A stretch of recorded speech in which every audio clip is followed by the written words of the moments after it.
মানুষকে বোকা বানানোর অপর নাম কি? মানুষকে বোকা বানানোর অপর নাম বিজেপি। বিজেপি যে প্রত্যেকবার প্রত্যেকটা ইস্যু নিয়ে মানুষকে বোকা বানানোর নাম করে নিজেদের স্বার্থ চরিতার্থ করে, আবার সেই ঘৃণ্য প্রচেষ্টা দেখা গেল মহিলা সংরক্ষণ বিলের নামে।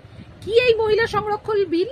এই মহিলা সংরক্ষণ বিল 2023 সালে অলরেডি লোকসভা রাজ্যসভায় সর্বসম্মতিক্রমে পাশ হয়ে গিয়েছিল, কিন্তু এই নাম নিয়ে যে বিলটা আদতে বিজেপি পাশ করাচ্ছে বা করাতে চাইছে, সেই বিলটা কিন্তু যত না মহিলা আসন সংরক্ষণের, তার থেকে অনেক বেশি ডিলিমিটেশন নিয়ে।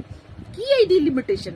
মানে রাজ্যসভা বা লোকসভায় নিজেদের আসন সংখ্যা বাড়ানো।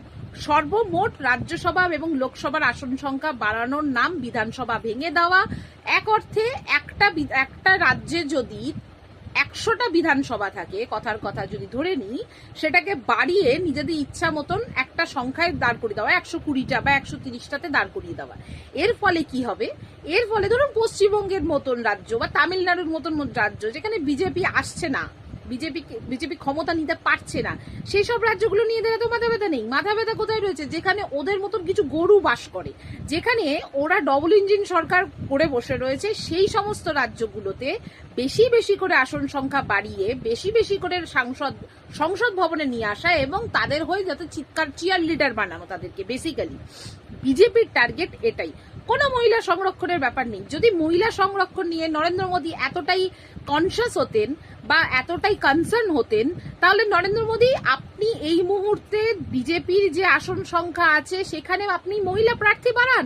এই তো পশ্চিমবঙ্গে আমরা এখন বিধানসভা নির্বাচন চলছে, আমরা দেখছি কতজন বিজেপির, আপনি যদি প্রার্থী তালিকা দেখেন, কতজন বিজেপি মহিলা ক্যান্ডিডেটকে দাঁড় করিয়েছে সেইটা আগে দেখুন। মহিলা আসন নিয়ে নাকি বিজেপির এত মাথা ব্যথা, অথচ পশ্চিমবঙ্গ বা আদার্স যে সমস্ত রাজ্যগুলিতে বিজেপি ক্যান্ডিডেট দিয়েছে, সেই ক্যান্ডিডেট গুলো খুলে দেখুন কটা মহিলা ক্যান্ডিডেট তারা দাঁড় করিয়েছে। ওইসব মহিলা আসন বাসন বাড়ানো ভাই, ওসব স্ক্যাম। বিজেপি 2014 সাল থেকে খালি মানে দেশের মানুষের সাথে স্ক্যাম করে যাচ্ছে, এটাও আর একটা স্ক্যাম।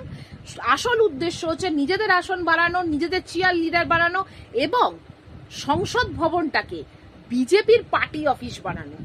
খারাপ লাগে দেশের গণতন্ত্রের মন্দিরকে এইভাবে একটা রাজনৈতিক দলের পার্টি অফিস হতে দেখতে। সত্যি খারাপ লাগে একজন দেশের নাগরিক হিসাবে, দেশের ভোটার হিসাবে। আর পশ্চিমবঙ্গ তামিলনাড়ু জানে তো হাতে আসছে না, তাই টাইপ দেওয়ার ঠিক উপায়টা পাচ্ছে না, তাই এইসব এসআইআর এইসব ডিলিমিটেশন এইসব বিল এই করেই এদেরকে কাজ চালাতে হচ্ছে। মানুষ এদের সাথে নেই, শুধু ফোন দিয়ে স্ক্যাম দিয়ে এরা কাজ চালিয়ে যাচ্ছে।